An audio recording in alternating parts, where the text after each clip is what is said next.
You remember that this year was the year of moral and ethical discussion. And the last few weeks, because of the month of Rajab, and also this Sha'ban, that is the month of Rasulullah, the Prophet of Allah subhanahu wa ta'ala, I dedicated 2 lectures about the morality and character of the Prophet, and I'd like to continue this discussion today as well, because we got to this conclusion that there is no excuse for the Ummah, for the community of Rasulullah to live in Dhalal Mubin. Having this Siraj and Munira, this shining light, leaves no excuse for anyone to live in darkness anymore. There is no excuse for the Ummah to live in shafa hufratin min an-nar, to keep falling on the horn of fire, of hell. No excuse for that. The Prophet was the uswah, a perfect paradigm for us, and a beautiful example, and that is our pattern and our path. I'd like to mention just a few examples of the life of this man, even before his prophethood. We know that he became prophet when he was 40 years old, when that explosion of light in the cave of Hira, Jabal al-Nur, and the meeting of Rasulullah with the special angel, Jibreel, a communication that continued for another 23 years. 23 years of contact and communication consistently between this man and forces of heaven. But even before that mission and beginning of explosion of this heavenly light on this planet of Earth, this man was distinguished as a character. Everybody, even before prophethood, they used to call him As-Sadiq al-Amin. This man is truthful. This man is trustworthy, even when he was a child. One of the examples, when he was only 20 years old in Mecca, he participated in Hilf al-Fudul, the League of Fada'il, or virtues. There was concern about the strangers. They come to Mecca, they have no tribal ties, they are attacked, they are harassed, they are oppressed. And this man decided to call for a meeting with the leaders of the tribes in Mecca to do something about this problem, that people are victims. And they agreed on this helpful fudul, a covenant based on ethical standards, that they take care of those who are victims in Mecca. Later on, Rasulullah said, لَقَدْ شَهِدْتُ مَعْ عُمُومَةِ حِلْفًا فِي دَارِ عَبْدِ اللَّهِ بْنِ جُدْعَانِ مَا أُحِبُّ أَنَّ لِي بِهِ حُمْرَ النَّعَمِ وَلَوْ دُعِيتُ بِهِ فِي الْإِسْلَامِ لَأَجَبْتُ. That I'm honored that when I was a young man, I was part of that league of virtues, that I'm not ready to replace that honor with any material. And even now that I'm the prophet, if I'm invited to be part of such a league, I'm ready to participate. So this means that the prophet, the man who was not assigned on this faith mission, still he stood for justice when he was young. It was not about religion, it was about character of this man. He said, let us stand for justice Because people come to our city and they are victims of injustice, and we must do something. Another quality of the Prophet before prophethood was that he was man of peace. You have heard the story of the setting of black stone when there was renovation in Kaaba, and they wanted to now take this black stone, Hajar al-Aswad, and put it in the right place in the structure of the Kaaba. And now the tribes are in tension. Who is going to have honor of doing this job? Everybody is confused. Finally, they decided the first guy who may come to the masjid, let that person make a decision. And just happened that the son of Abdullah, he entered the area and he said, well, I want all the elders to bring me a cloth, a big qumash, and then he asked them to put this Hajar al-Aswad, black stone, in the middle of this cloth, and everybody holds a corner of this cloth and carry it, and when it was in the right height, the Prophet himself pushed the Hajar on the right place, and he put an end to the tension of tribes in Mecca, and he made peace and tranquility with this action. He was 35-year-old at that time, in 5 years before the mission of the Prophet. So he was man of Sadiq al-Amin, he was man of justice, he was man of peace, and he was man of family, a family man. He was 25-year-old when he married with Khadija, alayhi salam. Khadija was very much impressed with the trustworthiness and truthfulness of Ibn Abdullah. And she said, that is the man that I wish to be my husband. And she gave the offer. Both persons, they realized that they are on the same page of honesty and dignity. So they didn't think about age, because nowadays if somebody wants to marry, the first question is, how old is he? How old is she? Right? That's the first question. But in the marriage of Muhammad ibn Abdullah, peace be upon him, and Sayyidah Khadija, though Khadija 15 years older than Muhammad, but age was not an issue. Who is shorter? Who is taller? Who is this color? Who is that color? It was not about material, it was about the integrity of this person. أول من آمن برسول الله من الرجال علي ومن النساء خديجة. قال صلى الله عليه وآله يحبها حبا كثيرا. قالت عائشة قال صلى الله عليه وآله لا يكاد يخرج من البيت حتى يذكر خديجة فيحسن الثناء عليها، فذكرها يوم من الأيام فأخذتني الغيرة فقلت هل كانت إلا عجوزا قد أبدلك الله خيرا منها؟ فغضب صلى الله عليه وآله قال لا والله ما أبدلني الله خيرا منها.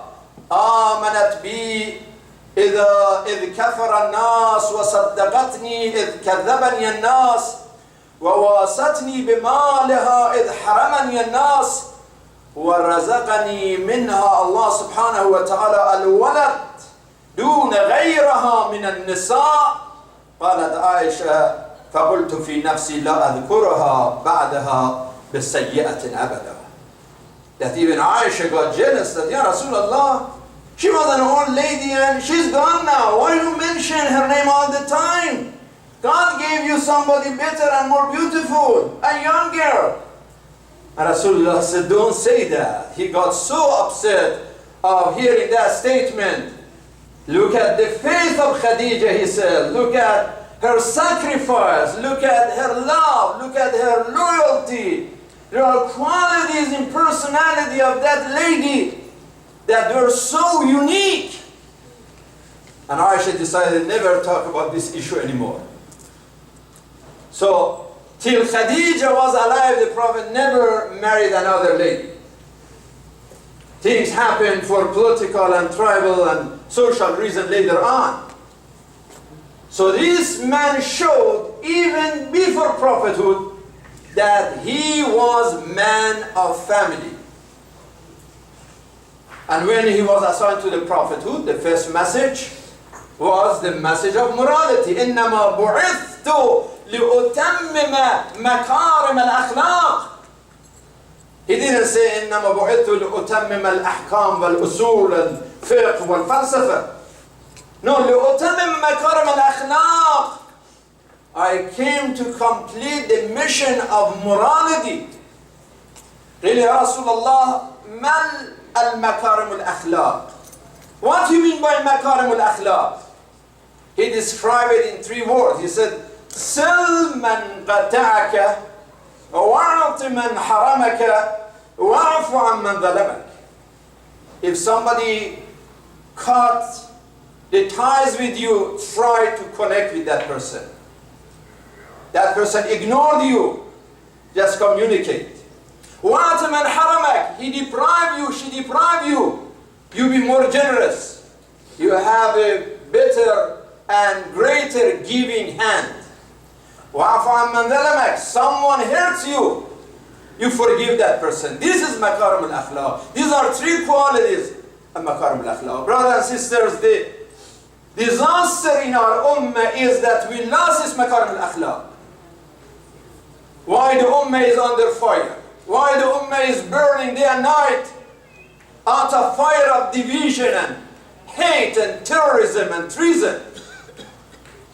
Despite of talking about the Prophet and the Quran and the Sunnah, but then there is hell burning the ummah because we lost the akhlaq. We lost this morality that Holy Prophet was describing. We have a bigger number today, but number needs to be with nobility, with makarim al-akhlaq. Number by itself doesn't matter. You look at the number, you look at Mecca and Medina, the heart of Islam. The sound system in Mecca and Medina in the hands of Takfiri, and they are destroying Islam day and night from Masjid al-Haram, from Masjid al-Nabi. The Takfiris. The area that is Hada Musalla Rasulullah, from the Musalla of the Prophet. They are destroying the soul of the Prophet. Just in Saudi, they are condemning 2 Shias to death because they just participated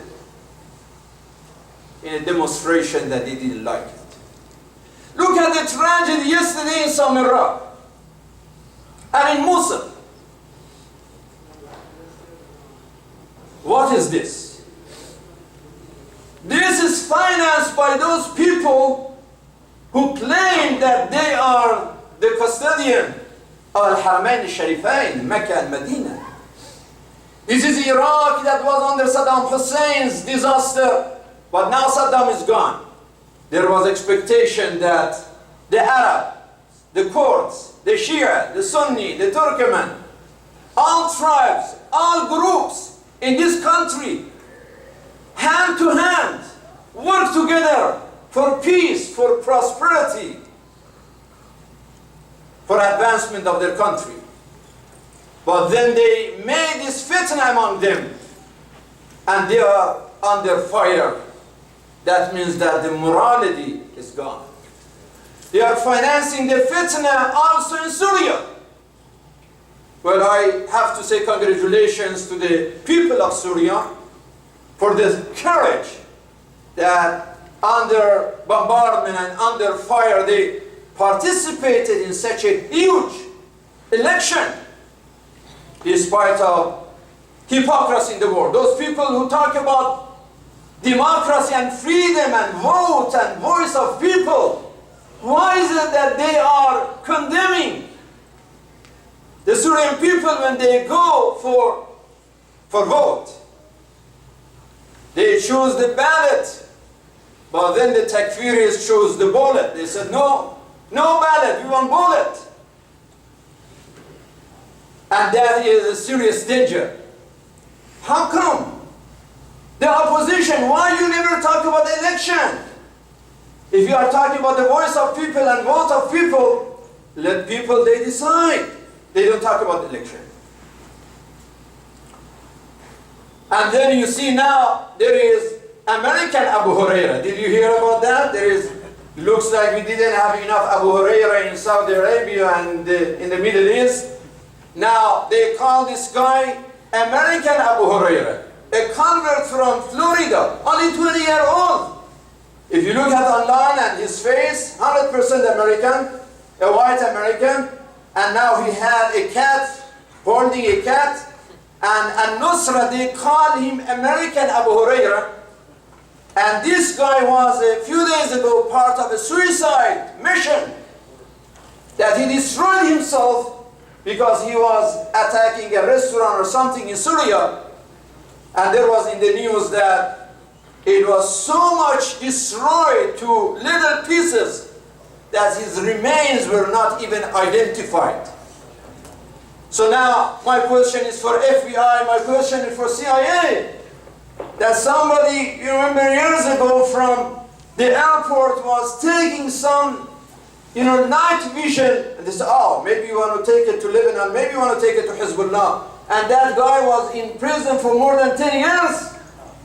How our security system let all these Abu Hurairas, so-called converts, they live from Florida and other states and join these terrorist organizations.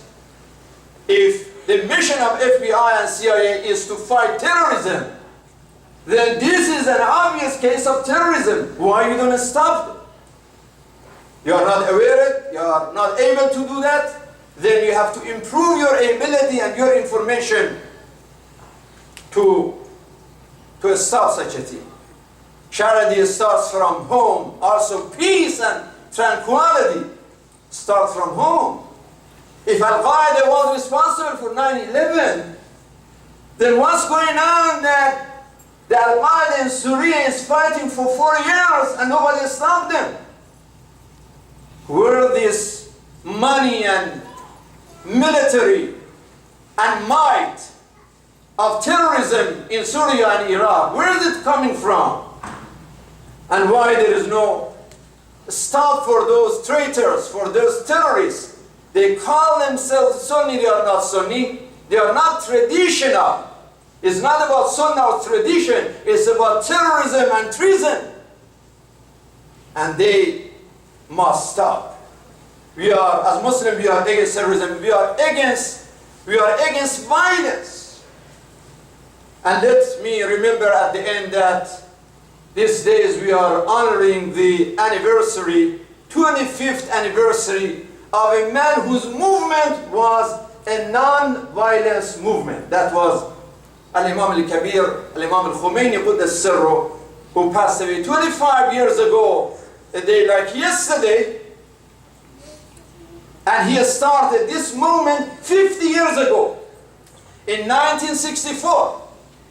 What you heard about 1979 was the victory of that revolution, but revolution started from 1964, exactly 50 years ago. Until the moment of victory of that revolution, Imam Khomeini did not allow any of his followers to ever use a weapon, even against Shah and the forces of Shah. Even during the days of revolution, he ordered the faithful to give flowers to the soldiers. So the biggest revolution in history of Islam started without violence. Now we heard something that happened after revolution, some violence, which is normal, things getting out of control and chaotic, like any other revolutions, and then the other terrorists get involved, and so on and so forth.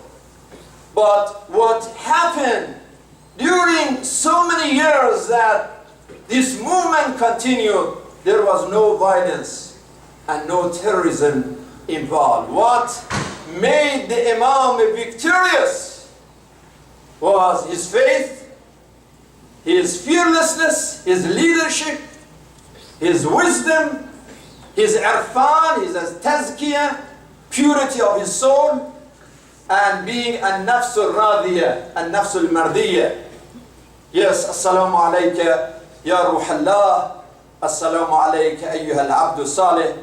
May peace and blessings of Allah be upon your soul, that you made a huge difference in the history of Islam. Brothers and sisters, summer is coming, Ramadan is coming, and we as part of Ummah of Rasulullah, we are responsible to follow the morality of the Prophet.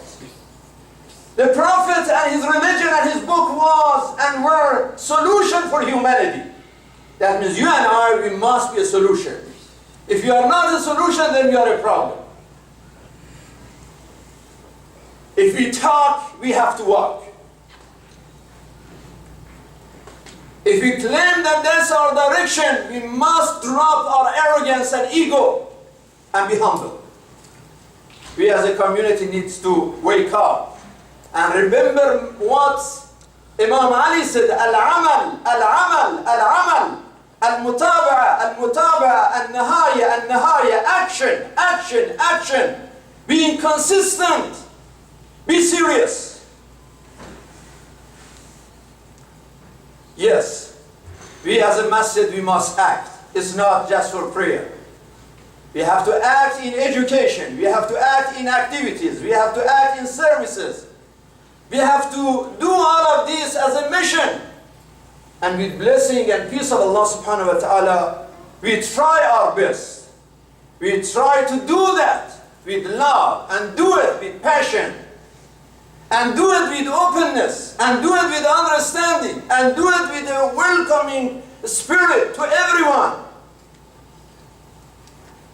Even non-Muslims are welcome to our facility and to learn and to get educated about what this is. So the bottom line is that akhlaq al-nabi and makarim al-akhlaq is about action.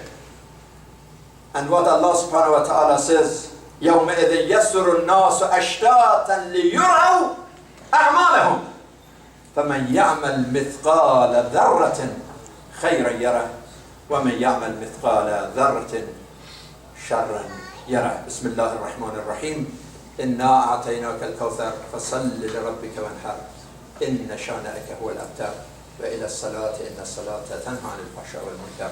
السلام عليكم ورحمة الله.